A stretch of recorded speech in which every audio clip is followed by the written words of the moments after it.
Hi everyone. In this video, we will be discussing the anatomy, histology, and physiology of the entire cardiovascular system. The purpose of this video would not be for some shortcut for your exams, but instead it would be for you to understand the concepts very clearly behind the physiology of the cardiovascular system and understand the anatomy and histology of the cardiovascular system. So I'll try to explain it in such a way that you will just understand it just by watching this video and referring to the notes or your books later on, and no need to memorize it or mug it up at the end and give your exams. Instead, our goal would be to just understand the lesson and apply it later on in the questions or wherever you go ahead in the future.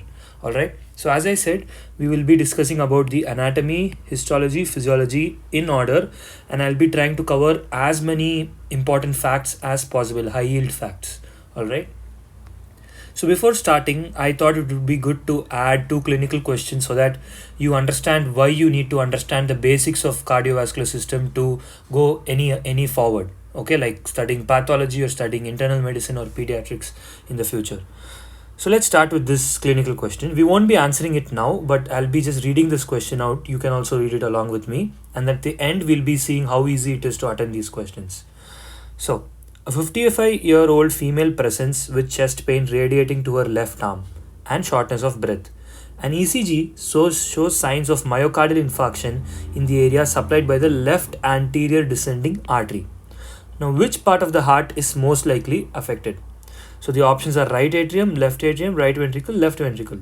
So to understand this, you should understand the anatomy of the coronary artery, right? How it supplies which part of the heart, which branch supplies which part of the heart, which wall of the heart. So we will be seeing that soon, and after seeing that, you will be able to answer this question. Okay, another question related to physiology is a 45-year-old male is undergoing a cardiovascular electrophysiology study to evaluate for arrhythmias. During the study, the action potential phases of ventricular myocyte are observed. In which phase of cardiac action potential does calcium influx primarily occur, leading to plateau and sustained contractions? So they're asking in which phase of the cardiac action potential does calcium influx occur? That leads to sustained contraction, which reflects as a plateau in the graph. Okay, so to understand this, you should know the cardiac action potential physio, about which we will be seeing in a very simplified way soon. Okay.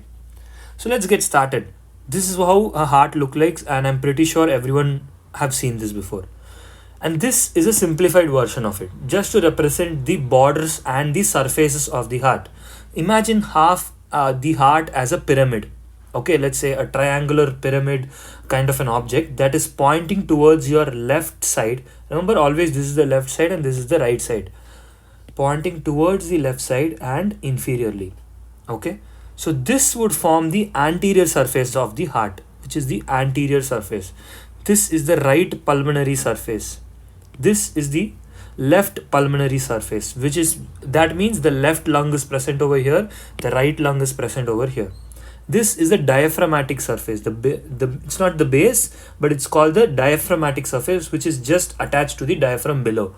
And the base is the behind one, which acts like a base of the pyramid, the base part. And this is your apex of the heart, which is of very high clinical significance. Okay, so just understand heart as this object and understand its surfaces and its correlations to the nearby organs, such as your right pulmonary surface, left pulmonary surface, and your diaphragmatic surface.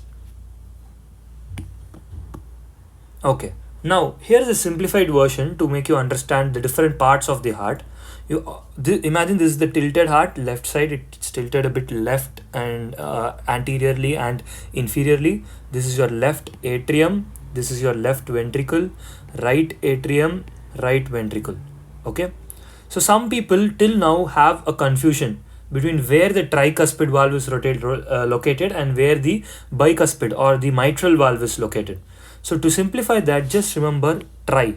Okay, tri has RI. So right. So tricuspid valve is located in the right side of the heart between the right atrium and the right ventricle. So that means the bicuspid valve or the mitral valve is located between the left atrium and the left ventricle. Now we obviously know there are two important nodes called as the sinoatrial node. This is the SA node, and this is your AV node, okay, which about which we will be seeing in more detail during the electrophysiology of the heart. Okay, and the valves are done, and this is your aorta arising from the left ventricle. Can you see here? This is your aorta, and the aorta is guarded by your aortic valve, which has 3 leaflets. Similarly, the right ventricle gives rise to the pulmonary trunk, okay, that has the pulmonic valves. So this is the aortic valve, this is the pulmonic valve. Now both together are called semilunar valves. Remember, they both together are called your semilunar valves. So this is the basic structure of the heart. Now let me tell you how blood flows in between the heart, okay, the chambers of the heart. Always remember basic physics that blood or fluid flows from high pressure areas to low pressure areas, right? So from a place of high pressure, the fluid is pushed to the low pressure areas, making the low pressure area eventually become a high pressure area. That's what is happening. So first, the left atrium, remember this is the left atrium, has pulmonary veins attached to it. Okay, it has 4 pulmonary veins attached to it. Remember, pulmonary vein is one of the exceptions in which the vessel carries oxygenated blood, whereas pulmonary artery carries deoxygenated blood. Okay, so it's a misnomer. So remember, pulmonary vein carries oxygenated blood towards the left atrium. Okay, it carries oxygenated blood towards the left atrium. So the left atrium gets filled up with blood. So this is a high pressure system now. So that is going to push blood towards the left ventricle. See, so through the bicuspid or mitral valve, blood is entering the left ventricle. Now left ventricle is taking in a lot of pressure from these incoming blood. So pressure is getting higher. Hence it is going to push this blood to the systemic circulation through your aorta. So the aortic valve is going to open and the blood is going to go to the systemic circulation through the aorta. Alright. So once it goes to the systemic circulation, it is utilized by the body to make supply nutrients for metabolism and all that. Nutrients are supplied, and hence now the blood returns back to the heart as deoxygenated blood. Okay, so it returns back to the heart through 2 major systems, the inferior vena cava and the superior vena cava. It enters the right atrium of the heart and fills up. Now the right atrium is becoming a high pressure chamber. Okay, so now that is going to open the tricuspid valve between the right atrium and right ventricle, and blood is going to flow inside the right ventricle. Okay, blood is flowing inside the right ventricle. Now this is going to become a high pressure system, and that is going to flip open the pulmonic valve, and the deoxygenated blood is going to go through the pulmonary trunk. Now this pulmonary trunk will take the deoxygenated blood through the pulmonary arteries to your lungs, back to your lungs. Hence the cycle repeats again and again and again. Okay, so understand this. This is very easy, very important. Right atrium, left atrium, left ventricle, aorta, used by the system, goes back to the inferior vena cava, superior vena cava, to the right atrium, through the tricuspid valve, back to the right ventricle, pulmonary trunk, and to the pulmonary arteries, back to your lungs. So this is the basic circulation you see inside a heart, okay, which is very simplified. You need to understand this. Now, the same circulation can be enacted here. This is just a simplified diagram, but when you look at this, you might find it a little bit complex. But it's easy. See, pulmonary veins are here. So blood is going to enter from the lungs to the pulmonary veins into the left atrium. It's going to fill up, and your mitral valve is going to open, fill up the left ventricle. Left ventricle is going to pump blood through the aorta, through the system, and once that blood is used, it's going to enter through inferior vena cava, superior vena cava into the right atrium, to the right ventricle again, to the pulmonary trunk, pulmonary artery, back to the lungs. Okay, so that's how simple it is. Okay, now let's look at the features of each chamber of the heart one by one very quickly. So the right atrium has 4 main features: the sinoatrial node, which is the pacemaker of the heart. Okay, the AV node, which is the pace setter of the heart, and the fossa ovalis, which is a remnant of the foramen ovale present, a hole present in the heart during fetal development between the right atrium and the left atrium, that becomes the fossa ovalis, and the coronary sinus. This is really important. What is the coronary sinus? Coronary sinus, see, our blood vessels are supplied by their own blood vessels. Okay, so those are called vasa vasorum, about which we'll be seeing in detail. Now, the vasa vasorum of the heart is the coronary arteries. Okay, and coronary arteries also have coronary veins, right? So these coronary veins, after supplying blood to the heart, they put the deoxygenated blood back to the right atrium through the coronary sinus. Okay, that's what coronary sinus is, and that has a separate opening in the right atrium. So that valve of coronary sinus is called Thebetian valve, and the valve of inferior vena cava is called Eustachian valve. Okay, these are good points to know. Now, what about the right ventricle? See, the right ventricle, it looks too much complicated. Let me simplify it for you. The main thing you have to remember in ventricles are papillary muscles and chordae tendineae. So these rubber like strong like structures you see here are your papillary muscles.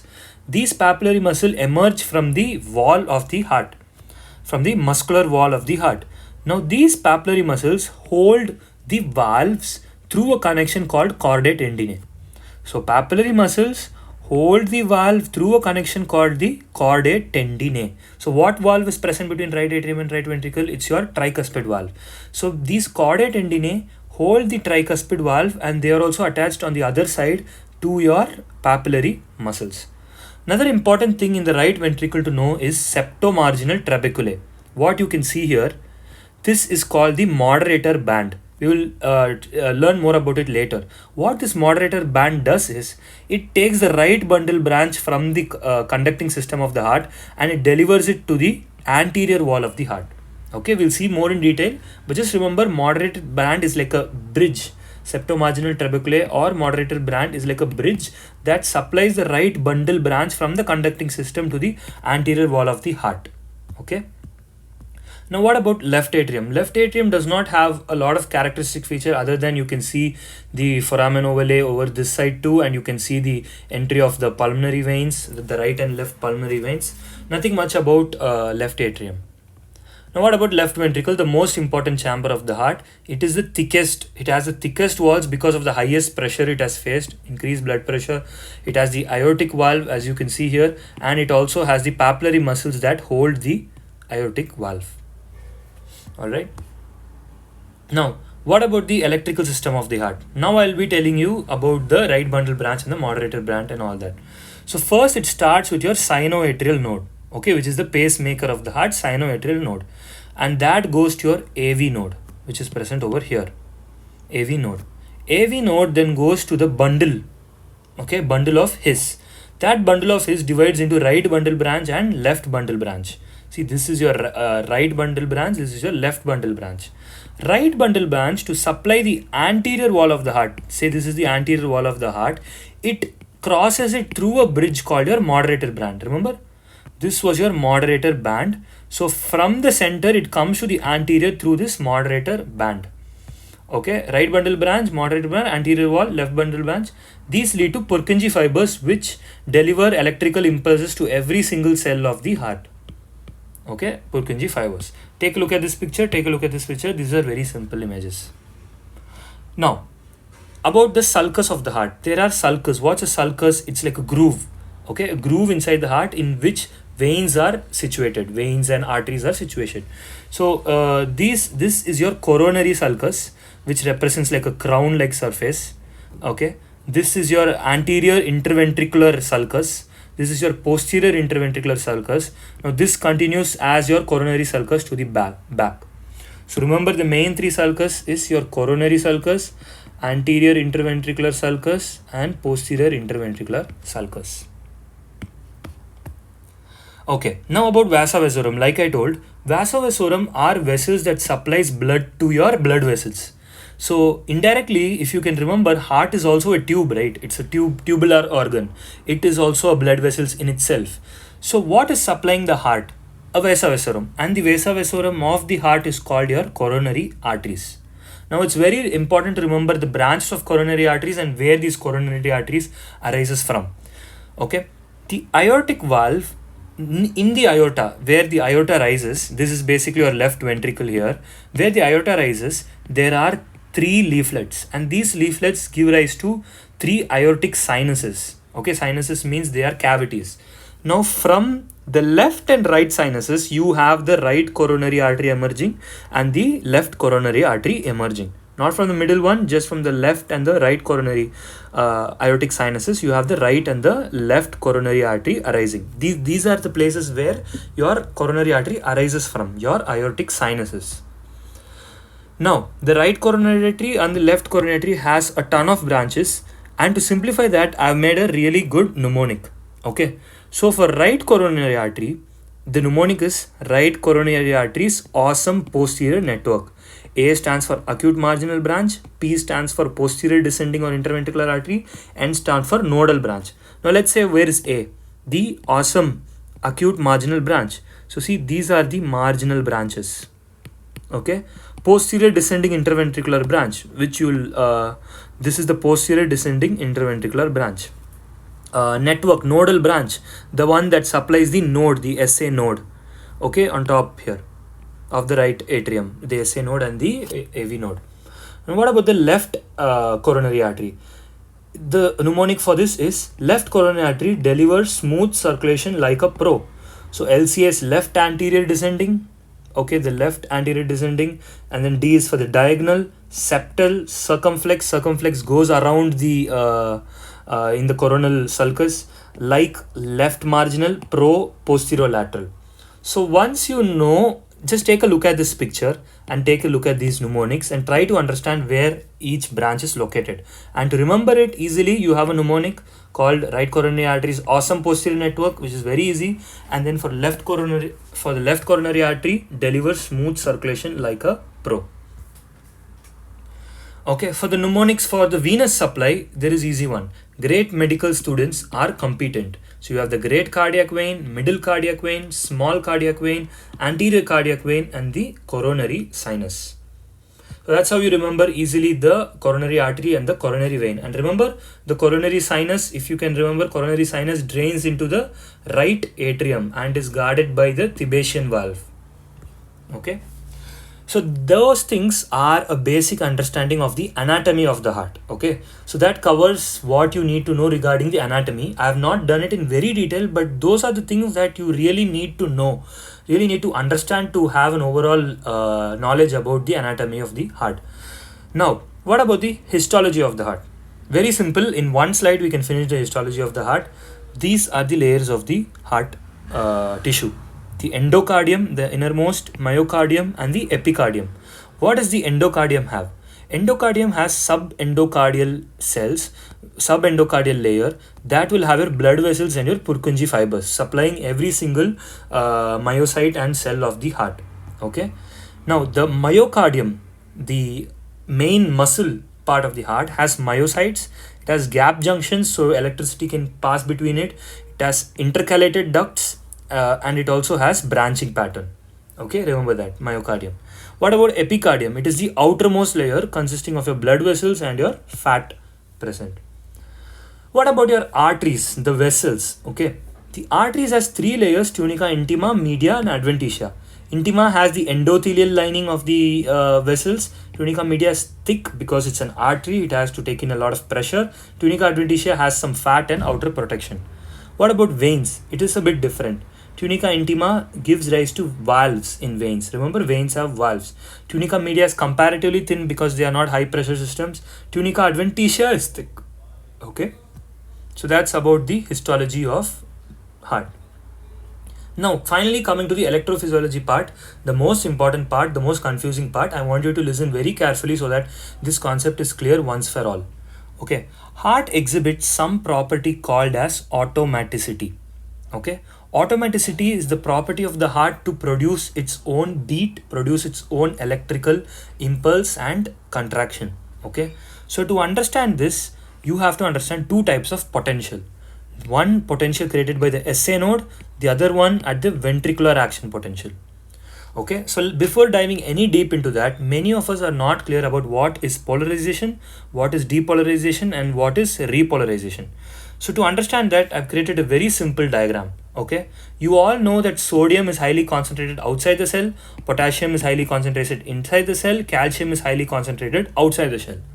So usually in a cardiac cell or any cell you take, the negative charge is inside and the positive charge is outside. So that means comparatively there is higher number of positive charges outside the cell compared to the inside part of the cell. So that means plus plus plus here, minus minus minus here. This is called the polarized state. Okay, this is the polarized state which is giving you a reference point. Now what does depolarization mean? That means you're disturbing the polarization, right? So what will happen if more positive ions come inside? The inside of the membrane will become positive, right? So that is affecting your polarized state. So that is called depolarization. What is repolarization? You take back the ions that went inside, or you do something else that creates a negative potential inside and a positive potential back outside, like the initial polarized state. That is repolarization. So from polarization you can take it to depolarization. From depolarization you can take it back again to polarization through your repolarization. Remember that. Now how do these ions move in and out of the cells? Through channels. So there are calcium channels, sodium channels and potassium channels. Two types of channels are there in calcium, which is T and L. Remember, T means transient. That means they are open for a very short time, transient channels. L are the ones that are open for a longer period of time. Okay, same for potassium. There are T channels and there are L channels. The L channels for potassium are called HERG channels. And for sodium, there are channels that are always almost open. They are called funny sodium channels. They are called HCN. Okay, just remember these three types of channels. You'll understand why. Okay, now let's take the SA node. Okay, the SA node has a resting membrane potential. Okay, what is a resting membrane potential? It is the value of potential across the membrane here. So SA node has a resting membrane potential of -60 to -40 millivolt. It alternates between -60 to -40 millivolt. Okay, this is because of the increased number of gap junctions in SA node. That means electricity can pass from one cell to another cell in the SA node. Now let's see what happens one by one. Phase 4. Now don't ask me why the first phase is called phase 4 and the next one is 0 and 3. You will get to know it soon in the next slide. So phase 4 is called the pre-potential phase. That means the resting membrane potential from -60 millivolt will go to -40 millivolt. So that means what happened? The positivity is increasing, right? Because from -60 is going to -40. So that means positive ions entered the cell. Which ones? Calcium. Through the transient channels. So calcium ions entered the cell through transient channels to make it more positive, which is -40 from -60. Also your HCN, sodium funny channels, and the decrease in potassium efflux. If potassium is not escaping the cell, that means the positivity inside the cell is building up, right, along with this calcium and along with this sodium. So that means the overall positivity is increasing a bit from -60 to -40. Remember, -60 is more negative and -40 is more positive. I hope you know that at least. So phase 4 is the pre-potential phase in which -60 millivolt to -40 millivolt shift happens. What is phase 0? Once the nodal cell reaches -40 millivolt, the heart detects it and it opens L-type calcium channels, which can stay open for a longer time, remember. So when L-type calcium channels open, the depolarization happens, many positive ions enter the cell. As a result, you can see the potential increases. Okay, there was a slight increase here from -60 to -40. When L-type calcium channels open, the potential increases more. Now what is phase 3? After reaching a certain limit, there is repolarization. That means potassium ions are going to exit out of the cell. So if K plus exits outside the cell, more positive ions comes out, right? So that means there is higher chance of negativity inside. So due to K plus efflux, you have repolarization. Okay, remember 4, 0, 3, and remember what are all the ions and channels responsible for each level, and remember this is happening at your SA node. Okay, now let's take a look at what happens in your ventricular action potential. In ventricular action potential, remember the resting membrane potential is -90 millivolt. It is not -60 to -40. It's a bit lower, which is that means more higher in negative values. RMP is -90 millivolt. Now what happens in this? Phase 0. That is called your early depolarization, that happens due to sodium influx. So sodium ions are entering the cell, making the resting membrane potential more positive. So there is phase 0 sodium influx. Okay. And then there is your phase 1. See, this is the early depolarization. Phase 1. Phase 1 is early repolarization, in which there is a slight potassium efflux through your transient potassium channels. Remember, transient potassium channels are not open for a very long time. So they give a little bit of potassium out. As a result, membrane becomes a bit negative, so the potential drops. Okay, it goes down. After that, the potassium efflux will equal the calcium influx through the L channel. So when it reaches this point, calcium L channels will open. As a result, calcium will start entering the cell when potassium is leaving the cell. So calcium, potassium are entering and leaving the cell. So that means it will maintain a plateau. I hope you understand this. This is the most simplified explanation. And finally, for phase 3, after some time, there is a late repolarization in which potassium Hurg channels, remember potassium Hurg channels or your potassium L channels, they open for a longer time. Remember, L channels open for a longer time.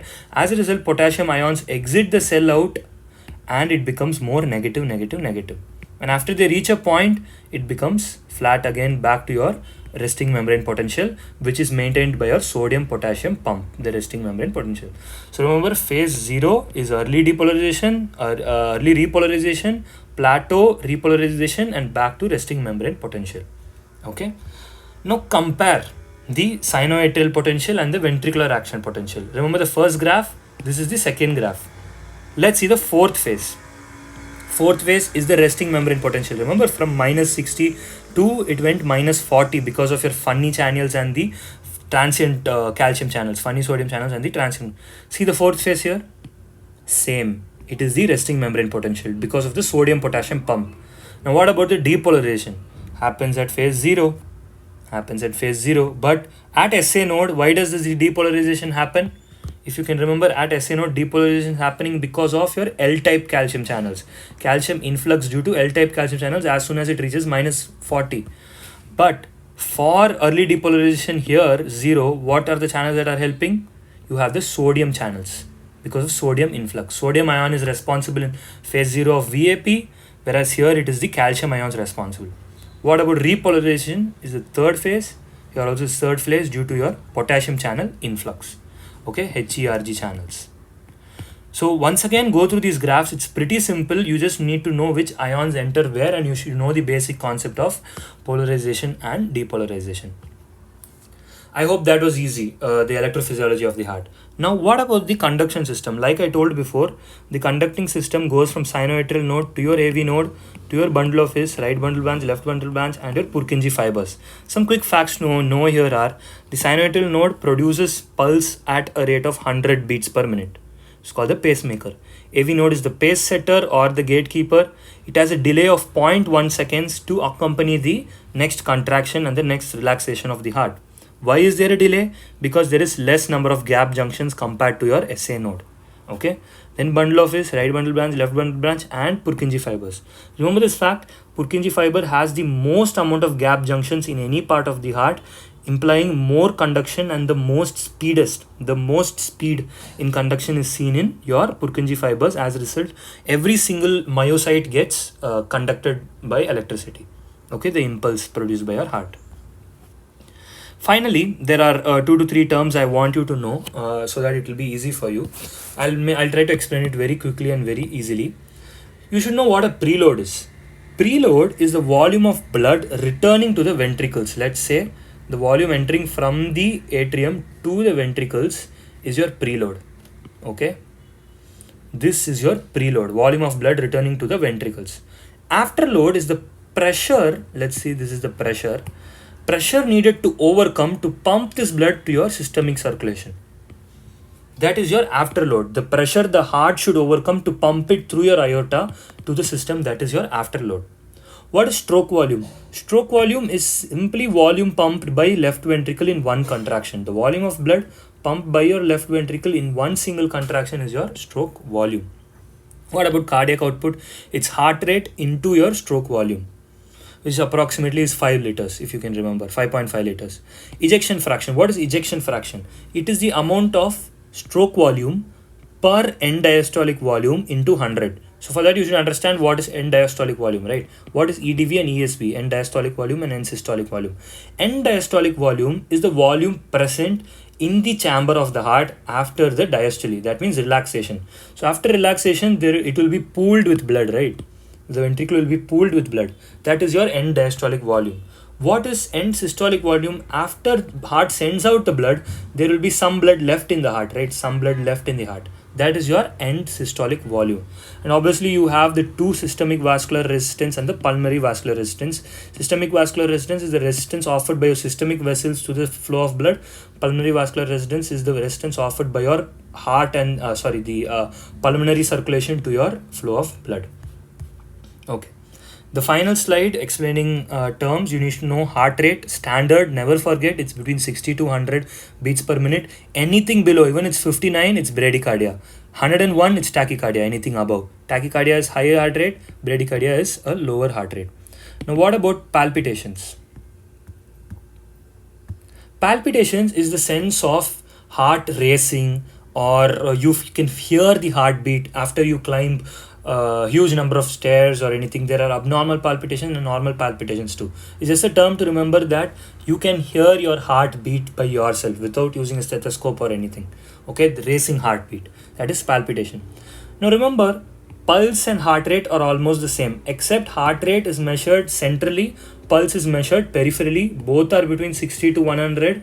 Pulse can be varied because of some diseases like arrhythmias or anything, but heart rate is the most accurate one, but pulse rate is the most easy one to obtain. Heart rate, you need an ECG or you need a stethoscope to auscultate and find the actual heart rate of the patient. Specifically, ECG is the best option, but for pulse, you just need to palpate the radial artery to know the pulse. These are all the important terms. Now, when I make a video about the pathology, or let's say related to internal medicine, if possible in the future, you will learn about hypertrophy, stenosis, regurgitation, prolapse, and arrhythmias. These are concepts of interest related to the abnormalities of the heart, but the focus of this video is only to concentrate on the basics of the cardiovascular system, which we have done. The anatomy, histology, and physiology. Now go through this video once again if you want to get an overall grasp of what's going on in the basics, and just refer to your standard references like your Snell's and your Guyton and Boron to understand the physiology more in detail. But I feel like these are the only details that you need to know to have a strong and clear understanding, a foundational understanding about the cardiovascular system. Now, before we end this video, let's tackle these clinical questions I showed to you before. Remember, the patient is presenting with chest pain radiating to her left arm. The ECG showed there is infarction supplied by left anterior descending artery. Now, if you can remember, left anterior descending artery supplies the anterior wall of the heart. So, anterior wall of the heart is formed by, just check here, where the left... see, the left descending artery is anterior descending artery is here. It supplies your left ventricle majorly it supplies the left ventricle. So the answer would be your left ventricle. It's a very simple question actually. And finally, a 45-year-old male is undergoing a cardio-electrophysics study to understand arrhythmias. In which phase of cardiac action potential does calcium influx primarily occur, leading to plateau and sustained contraction? So just take a look at the graph again. They are asking for calcium influx. So see, calcium influx you can see in plateau phase where there is potassium influx and calcium influx. So that is phase 2. Okay. So those are two basic clinical questions. There can be more in-depth clinical questions after you study patho or any other subjects in the future. This is just to give you an understanding or purpose why you need to know all these concepts. So thank you so much if you have watched the video till the end. I hope it really made sense. I hope your basics of cardio is a bit clear now and you can apply it without mugging it up or memorizing it. Thank you.